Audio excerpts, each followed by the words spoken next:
কালপুরুষের রাশি বলয়ের দশমতম রাশি হলো মকর রাশি। মকর রাশির অধিপতি গ্রহ হলো শনি।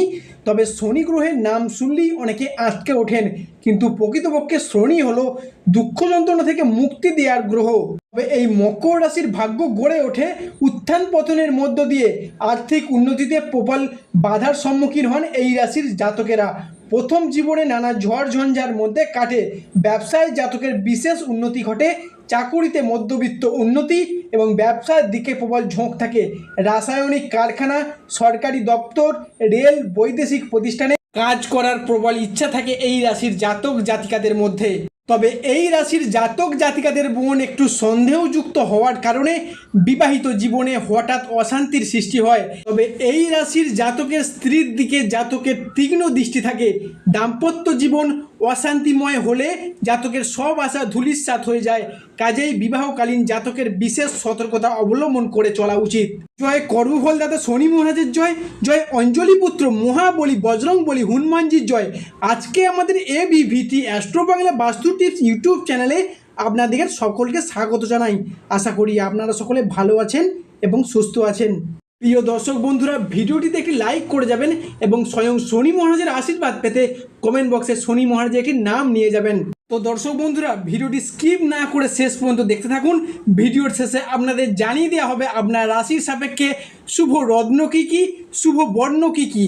আজকে মকর রাশির রাশিফলের আমাদের আলোচনার আলোচ্য বিষয় হলো মকর রাশি বা মকর লগ্নের জাতক জাতিকারা হয়তো জেনে গেছেন আপনার রাশির সাপেক্ষে শেষ হতে চলেছে শনির 7.5 যোগ, যার প্রভাবে শনিদেব আগামী 7.5 বছরের জন্য মকর রাশিকে ছেড়ে দিয়ে অন্য রাশিতে প্রবেশ করতে চলেছেন। যার কারণে আজ থেকে আগামী সময়কালটির গুরুত্ব বেড়েছে প্রচুর, যার মারফত মকর রাশির জাতক জাতিকাদের জীবনে এগিয়ে যাওয়ার কয়েকটি স্বপ্ন পূরণ হতে চলেছে। কারণ এরপর মকর রাশির সাপেক্ষে গ্রহগতির যে অবস্থান শুরু হয়েছে তা অত্যন্ত গুরুত্বপূর্ণ, যার কারণে আপনার ভাগ্যে বড়সড় পরিবর্তন আসতে চলেছে। যার কারণে অনেক ক্ষেত্রে কিন্তু সেই শুভ যোগটি শুরু হয়ে গেছে। যার আশায় আপনারা এতদিন অধীর আগ্রহে বসেছিলেন, সেই সব দিকের এবার অবসান ঘটতে চলেছে। আপনারা এবার সেই সব দিক থেকে লাভবান হতে পারবেন বা যে কোনো মাধ্যম থেকে এগিয়ে যাওয়ার একটা সুযোগ সুবিধা আসতে চলেছে মকর রাশির সাপেক্ষে। বিশেষত এই সময়কালের মধ্যে বুধের বক্রির প্রভাব কিংবা শুক্রের রাশির পরিবর্তন কিংবা প্রেম, বিবাহিত বা দাম্পত্যের গ্রহ মঙ্গলের পরিবর্তনশীল প্রভাব, যা কিন্তু আপনার রাশির গুরুত্বপূর্ণ জায়গায় প্রভাব ফেলেছে। এরই পাশাপাশি আপনার রাশির সাপেক্ষে শনিদেবের অবস্থান, যেটা কিন্তু খুবই গুরুত্বপূর্ণ। হাতে গোনা কয়েকটা দিন বাকি, যার কারণে আপনারা এতদিন পিছিয়ে ছিলেন, এবার কিন্তু আপনাদেরকে এগিয়ে যেতে সাহায্য করবে বা বড়সড় পরিবর্তনটি ঘটতে চলেছে। তবে বিগত কয়েক বছর ধরে যবে থেকে শনি 7.5 শুরু হয়েছিল, মকর রাশির জীবন কুণ্ডলিতে চলেছিল সবথেকে বেশি ব্যথা বেদনার পর্যায়, কষ্টদায়ক পর্যায় তথা ব্যর্থতার পর্যায়। শনি, রাহু এবং দেবগুরু বৃহস্পতি মকর রাশির সাপেক্ষে বেশ কিছুটা নিচস্থভাবে অবস্থান করার ফলে মকর রাশির মানুষেরা বেশ কিছু জায়গায় মান সম্মান হারিয়ে উপহাসের পাত্র হয়ে উঠেছিল। সমাজের কাছে সফলতা না পাওয়ার কারণে অবহেলার মানুষ হয়ে উঠেছিল এবং মিনিমাম সম্মানটুকুও পাচ্ছিলেন না। চারদিক থেকে যেন একটা দমবন্ধজনক পরিস্থিতি কিন্তু মকর রাশির পক্ষে সৃষ্টি হয়েছিল। তবে মকর রাশির সামনেই আসছে বিশাল বড় একটা পরিবর্তন, তবে তার প্রস্তুতি কিন্তু এখন থেকেই নিতে হবে। আর সাথে সাথে আপনাদের জানিয়ে রাখি, কোনো রাশির সারা বছরের রাশিফল জানতে গেলে প্রথমে সেই রাশির সাপেক্ষে গ্রহদের গোচরগত অবস্থান আমাদের জেনে নেওয়া উচিত বা জেনে নেওয়া প্রয়োজন। এবং যে গ্রহগুলি সব রাশিতেই বেশিরভাগ সময় ধরে অবস্থান করে থাকে, সেই গ্রহগুলির রাশিগত বিচার জানা খুবই জরুরি। তাই আমাদের প্রথমেই মকর রাশির সাপেক্ষে দীর্ঘমেয়াদী গ্রহগুলির গোচরগত অবস্থান জেনে নেব। প্রথমে আসব দেবগুরু বৃহস্পতির সম্পর্কে। দেবগুরু বৃহস্পতি প্রত্যেক রাশিতেই 1.5 বছর করে অবস্থান করে।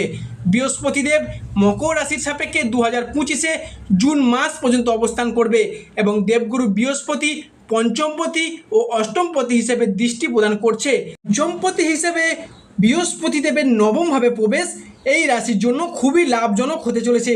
তবে বৃহস্পতি দেব মকর রাশির প্রথম ঘর, চতুর্থ ঘর ও নবমভাবে অবস্থান করেছে।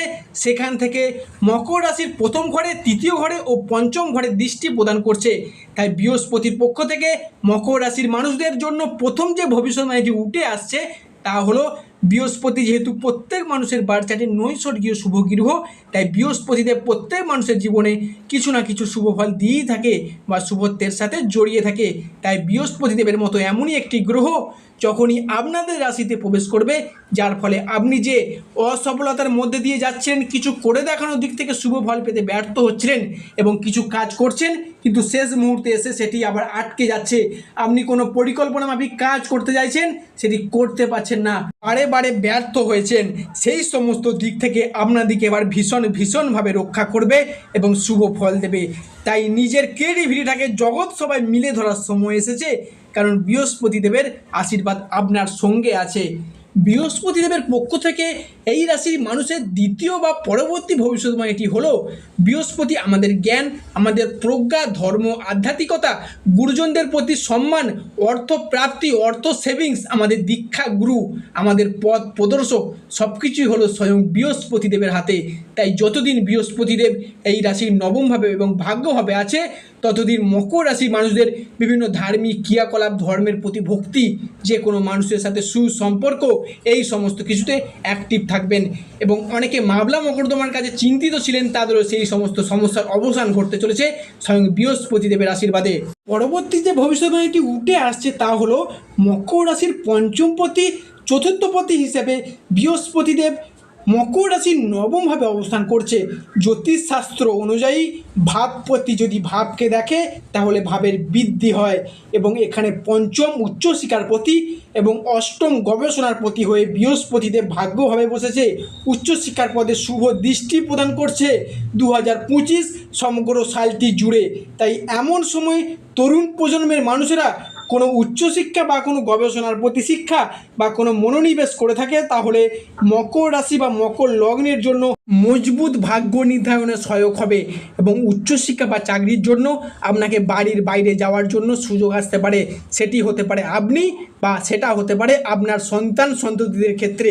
স্বয়ং বৃহস্পতি দেবের পক্ষ থেকে পরবর্তী যে ভবিষ্যৎবাণীটি উঠে আসছে তা হলো, বৃহস্পতিদেব পঞ্চমপতি হয়ে নবমে বসে নবম দৃষ্টি দিয়ে নিজের ঘর মকর রাশিকে দেখছেন, এবং সেই বছরটি মকর রাশির জন্য বৃহস্পতিদেবের আশীর্বাদ বৃহস্পতিময় হতে চলেছে। বৃহস্পতিদেবের এমনই এক নৈসর্গীয় ভাবের নবম দৃষ্টি অমৃত সমান। মকর রাশি হলো বৃহস্পতিদেবের প্রথম অবতার বা বৃহস্পতিদেবের আশীর্বাদগত প্রথম রাশি, এবং সেখান থেকে পঞ্চমভাবে দৃষ্টি প্রদান, পঞ্চমে থেকে প্রেম, ভালোবাসা প্রভৃতিকে বিচার করা হয়।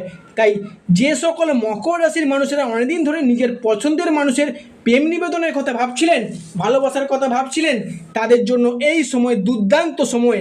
তাই পঞ্চমভাবে বৃহস্পতিদেবের যতদিন পর্যন্ত আপনার রাশিতে অবস্থান করবে বা দৃষ্টি প্রদান করবে, এই সময়ের মধ্যে আপনার প্রিয়জনকে মনের কথা বলে দিন। দেখবেন এই সময়ের মধ্যে মনের কথা বলে দেখবেন, বৃহস্পতিদেবের আশীর্বাদে আপনার জীবনের নতুন অধ্যায় শুরু হবে। এবং অনেকেই বিবাহিতজনিত কারণে চিন্তিত ছিলেন বা চিন্তায় রয়েছেন, বিবাহে বাধা পড়েছিল, তা এবার মিটতে চলেছে স্বয়ং বৃহস্পতিদেবের আশীর্বাদে। এবং যারা বিচ্ছেদের পর নতুন সঙ্গী বা সঙ্গিনীর আশায় ছিলেন, তাদের জন্য বলে রাখি, নতুন অধ্যায় শুরু হবেই হবে। বৃহস্পতিদেবের পক্ষ থেকে পরবর্তী যে পরিবর্তনটি ঘটতে চলেছে সেটি হলো, যে সকল মকর রাশির বিবাহিত দম্পতিরা সন্তান ধারণের কথা ভেবেছিলেন বা প্ল্যান বা পরিকল্পনা করেছেন, তাদের জন্য সময়টা কিন্তু খুবই শুভ হতে চলেছে। তাই তাদের জন্য বলি, যেহেতু বৃহস্পতিদেব আপনার রাশির সাপেক্ষে 2025 জুন মাস পর্যন্ত অবস্থান করবে, তাই এই সময়ের মধ্যে আপনারা সিদ্ধান্ত নিয়ে নিন যা আপনাদের জন্য খুবই শুভ ফলদায়ক হবে।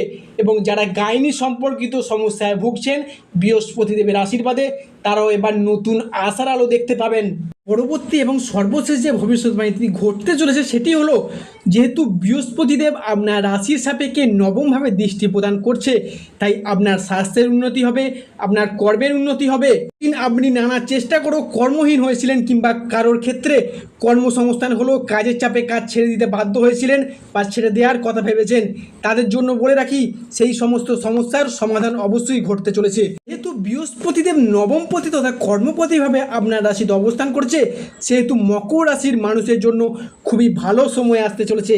পাশাপাশি আপনার ক্ষেত্রে বেহিসাবি বা অকারণে যে টাকা ব্যয় হয়ে যাচ্ছিল, আয় বা ব্যয়ের মধ্যে একটা হিসাবের সমতা বজায় রাখতে পারছিলেন না, এমন জায়গায় টাকাটিকে কাজে লাগাচ্ছিলেন, সেটা বিফলে যাচ্ছে।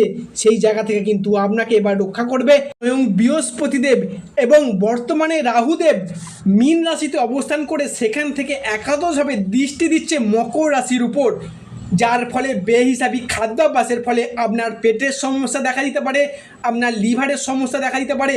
সেদিক থেকে একটু খেয়াল রেখে চলবেন এবং অসামাজিক কথাবার্তা, ঝগড়া গণ্ডগোলের কারণে ভীষণ সমস্যা দেখা দিতে পারে।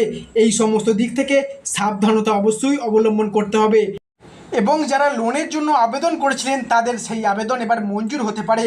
অবশেষে আপনার রাশির সাপেক্ষে শুভ রত্ন থাকতে চলেছে গোমেদ এবং রক্তপ্রবাল এবং মুনস্টোন, শুভ বর্ণ থাকতে চলেছে বাদামি, হলুদ এবং নীল ও কালো। আশা করি দর্শক বন্ধুরা আপনারা আমার ভিডিও দেখে উপকৃত হবেন, যা আপনাদের আগামী দিনে এগিয়ে যেতে পথ দেখাবে। ভিডিওটি শেষ করবার পূর্বে আপনাদের আমি একটা কথাই জানিয়ে যাব, স্বয়ং শনি মহারাজের আশীর্বাদ পেতে কমেন্ট বক্সে শনি মহারাজের একটি নাম লিখে যাবেন।